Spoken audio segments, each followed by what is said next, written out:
5월 22일 맥체인 성경 읽기. 민수기 31장. 주님께서 모세에게 이렇게 말씀하셨다. 너는 미디안 사람에게 이스라엘 자손의 원수를 갚아라. 그렇게 하고 난 다음에 너는 조상에게로 돌아갈 것이다. 모세가 백성에게 말하였다. 당신들 가운데서 전쟁에 나갈 사람들을 무장시키시오. 미디안을 쳐서 미디안에 대한 주님의 원수를 갚아야 하오. 이스라엘 모든 지파는 각 지파마다 어느 지파도 예외 없이 1000명씩을 전쟁에 내보내야 하오. 그리하여 이스라엘 모든 족속에서 각 지파마다 1000명씩 전쟁에 나가려고 무장을 하고 나섰는데 그 수는 12,000명이었다. 모세는 각 지파에서 1000명씩 뽑혀온 이들을 전쟁에 내보내면서 제사장 엘르아살의 아들 비느하스에게 성소의 기구들과 신호용 나팔을 들려 그들과 함께 전쟁에 나가게 하였다. 그들은 주님께서 모세에게 명하신 대로 미디안을 쳐서 남자는 모조리 죽여버렸다. 그들은 군인들만 죽였을 뿐 아니라 미디안의 왕들도 죽였다. 에위와 레겜과 수르와 후르와 레바 등 미디안의 5왕을 죽였고 브올의 아들 발람도 칼로 쳐 죽였다. 이스라엘 자손은 미디안 여인들과 그 아이들을 사로잡고 짐승과 가축대와 재산을 모두 약탈한 다음에 그들이 살던 성읍과 촌락들을 다 불질렀고 사람과 짐승은 다 노략질하여 모두 전리품으로 삼았다. 그들은 포로와 노략질한 전리품을 이끌고 모세와 제사장 엘르아살과 이스라엘 자손의 회중이 있는 여리고 근처 요단 강가 모압 평야의 진으로 왔다. 모세와 제사장 엘르아살과 회중의 대표들이 모두 그들을 맞으러 진 밖으로 나갔다. 그러나 모세는 전선에서 막 돌아오는 군 지휘관인 천부장들과 백부장들을 보고 화를 내었다. 모세가 그들을 꾸짖었다. 어쩌자고 여자들을 모두 살려두었소. 이 여자들이야말로 브올에서의 그 사건 때에 발람의 말을 듣고 이스라엘 자손을 꾀어 주님을 배신하게 하고 주님의 회중에 연병이 일어나게 한 바로 그 사람들이요. 그러니 이제 아이들 가운데서 남자는 다 죽이시오. 남자와 동침하여 사내를 안 일이 있는 여자도 다 죽이시오. 여자들 가운데서 남자와 동침하지 않아 사내를 안 일이 없는 처녀는 당신들이 차지할 몫으로 살려두시오. 그리고 당신들은 진 밖에서 이레 동안 머물러 있어야 하오. 사흘째 되는 날과 이레째 되는 날에는 사람을 죽인 사람과 시체에 닿은 사람과 당신들만이 아니라 당신들이 사로잡은 포로들도 모두 부정탄 것을 벗는 예식을 올려야 하오. 그뿐만 아니라 모든 옷가지들, 모든 가죽 제품들, 염소 털로 짠 모든 것들, 나무로 만든 모든 것들도 부정탄 것을 벗겨야 하오. 제사장 엘르아살이 전쟁에 나갔다 돌아온 군인들에게 말하였다. 이것은 주님께서 모세에게 명하신 법의 율례요. 오직 금, 은, 구리, 쇠, 주석, 납 등 불에 타지 않는 것들은 모두 불에 넣었다가 꺼내면 깨끗하게 되지만 정결하게 하는 물로도 깨끗하게 해야 하오. 그러나 불에 타는 물건은 모두 물에 담갔다가 꺼내기만 해도 돼요. 당신들이 입고 있는 옷은 이레째 되는 날에 빨아서 깨끗하게 해야 하오. 그렇게 한 다음에야 당신들은 진 안으로 들어올 수 있어. 주님께서 모세에게 말씀하셨다. 너는 제사장 엘르아살과 회중의 집안 우두머리들과 함께 전리품의 수와 포로로 잡은 사람과 짐승의 머리 수를 세어라. 너는 전리품으로 가져온 것들을 반으로 나누어서 반은 전쟁에 나갔다 온 군인들에게 주고 반은 모든 회중에게 주어라. 전쟁에 나갔다 온 사람들에게서는 나 주에게 바칠 세금 몫을 떼어내어라. 사람이든 소든 나귀든 양떼든 그 500분의 1을 그들에게 나누어 준 절반에서 떼어내어 나 주에게 바치는 제물로 제사장 엘르아살에게 주어라.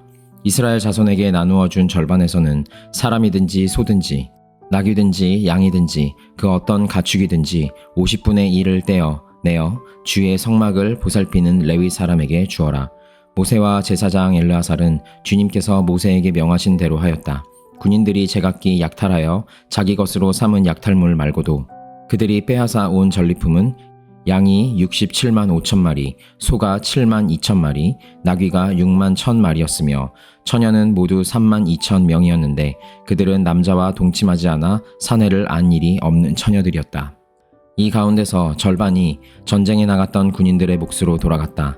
양은 33만 7,500마리가 그들의 몫이 되었다. 그 양 가운데서 675마리는 주님께 드리는 세금으로 바쳤다. 소는 3만 6천 마리이고 그 가운데서 주님께 드린 세금은 72마리이다. 나귀는 35,000마리이고 그 가운데서 주님께 드린 세금은 61마리이다. 사람은 16,000명이고 그 가운데서 32명을 주님께 세금으로 드렸다. 모세는 주님께 제물로 드린 세금을 제사장 엘르아살에게 주었다. 이렇게 모세는 주님께서 명하신 대로 하였다. 모세가 전쟁에 나갔던 군인들에게서 떼어 이스라엘 자손에게 나누어 준 목, 곧 회중들이 얻은 절반은 다음과 같다. 양이 337,500마리, 소가 36,000마리, 나귀는 35,000마리이고 사람이 16,000명이다. 모세는 이스라엘 자손이 받은 절반에서 사람과 짐승을 50분의 1씩 떼어 주님의 성막을 보살피는 레위 사람에게 주었다. 이렇게 모세는 주님께서 명하신 대로 하였다. 군 지휘관들, 곧 천부장들과 백부장들이 모세에게 와서 보고하였다. 소관들이 이끄는 부하들을 세어 보았는데 우리 쪽에서는 한 사람도 실종되지 않았기에 주님께 예물을 가져왔습니다.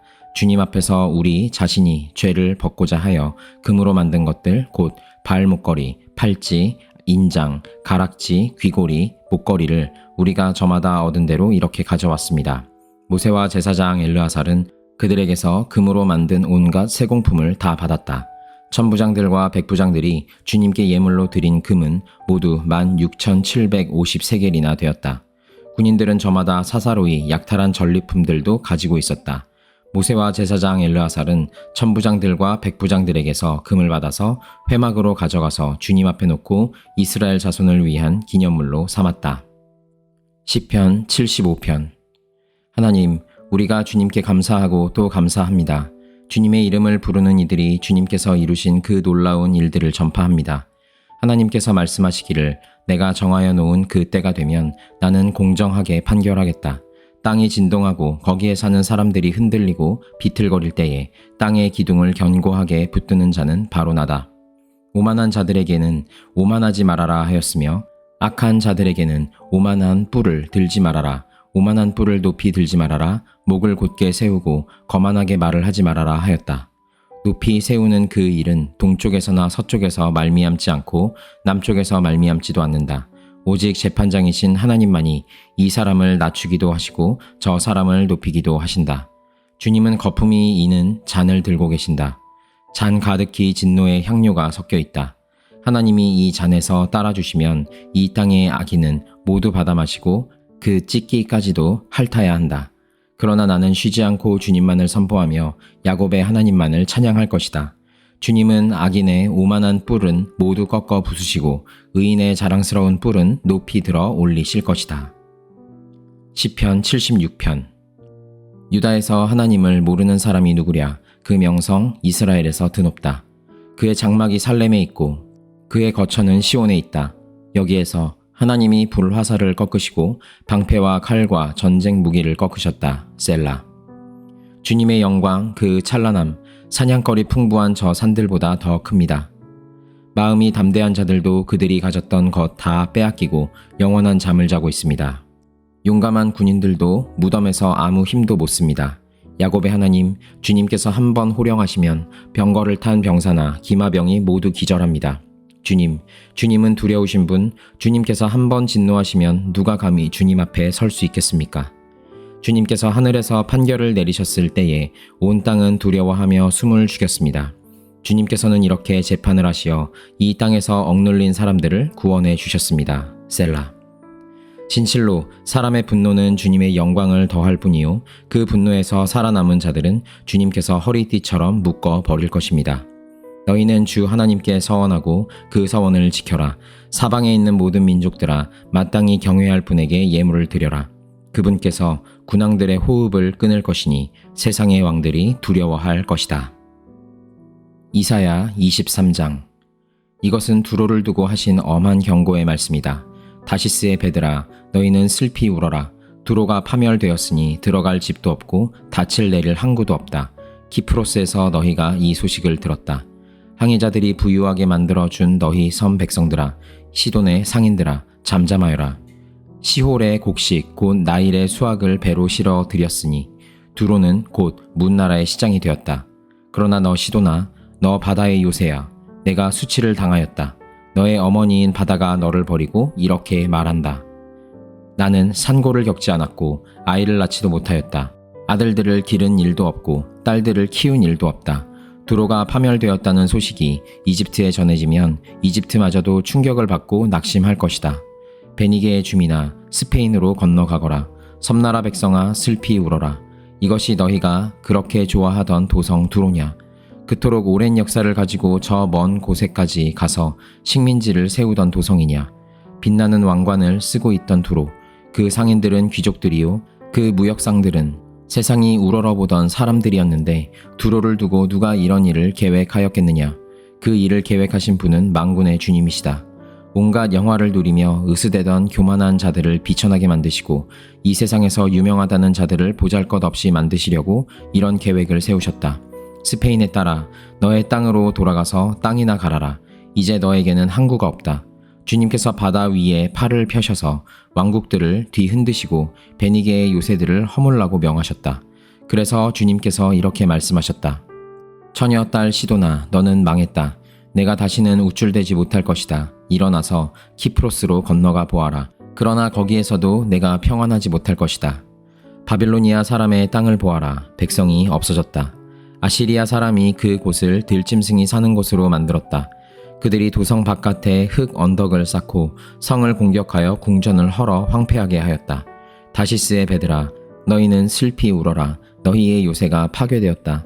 그날이 오면 한 왕의 수명과 같은 70년 동안 두로가 잊혀지겠으나 70년이 지난 뒤에는 두로가 창녀의 노래에 나오는 주인공처럼 될 것이다. 망각 속으로 사라졌던 너 가련한 창녀야, 수금을 들고 성읍을 두루 다니며 감미롭게 수금을 타고 노래나 실컷 불러라. 남자들마다 내 노랫소리를 듣고 다시 너를 기억하여 모여들게 하여라. 70년이 지나가면 주님께서 두로를 돌보아 주셔서 옛날처럼 다시 해상무역을 하게 하실 것이다. 그때 두로는 다시 제 몸을 팔아서 땅 위에 있는 세상의 모든 나라에 돈을 끌어들일 것이다. 그러나 두로가 장사를 해서 벌어들인 소득은 주님의 몫이 될 것이다. 두로가 제 몫으로 간직하거나 쌓아두지 못할 것이다. 주님을 섬기며 사는 사람들이 두로가 벌어 놓은 것으로 배불리 먹을 양식과 좋은 옷감을 살 것이다. 요한일서 1장. 이 글은 생명의 말씀에 관한 것입니다. 이 생명의 말씀은 태초부터 계신 것이요, 우리가 들은 것이요, 우리가 눈으로 본 것이요, 우리가 지켜본 것이요, 우리가 손으로 만져본 것입니다. 이 생명이 나타나셨습니다. 우리는 그것을 보았습니다. 그래서 우리는 이 영원한 생명을 여러분에게 증언하고 선포합니다. 이 영원한 생명은 아버지와 함께 계셨는데 우리에게 나타나셨습니다. 우리가 보고 들은 바를 여러분에게도 선포합니다. 우리는 여러분도 우리와 서로 사귐을 가지기를 바라는 것입니다. 우리의 사귐은 아버지와 또 그의 아들 예수 그리스도와 함께 하는 사귐입니다. 우리가 이 글을 쓰는 것은 우리 서로의 기쁨이 차고 넘치게 하려는 것입니다. 우리가 그리스도에게서 들어서 여러분에게 전하는 소식은 이것이니 곧 하나님은 빛이시요 하나님 안에는 어둠이 전혀 없다는 것입니다. 우리가 하나님과 사귀고 있다고 말하면서 그대로 어둠 속에서 살아가면 우리는 거짓말을 하는 것이요 진리를 행하지 않는 것입니다. 그러나 하나님께서 빛 가운데 계신 것과 같이 우리가 빛 가운데 살아가면 우리는 서로 사귐을 가지게 되고 하나님의 아들 예수의 피가 우리를 모든 죄에서 깨끗하게 해주십니다. 우리가 죄가 없다고 말하면 우리는 자기를 속이는 것이요 진리가 우리 속에 없는 것입니다. 우리가 우리 죄를 자백하면 하나님은 신실하시고 의로우신 분이셔서 우리 죄를 용서하시고 모든 불의에서 우리를 깨끗하게 해주실 것입니다. 우리가 죄를 지은 일이 없다고 말하면 우리는 하나님을 거짓말쟁이로 만드는 것이며 하나님의 말씀이 우리 속에 있지 아니합니다.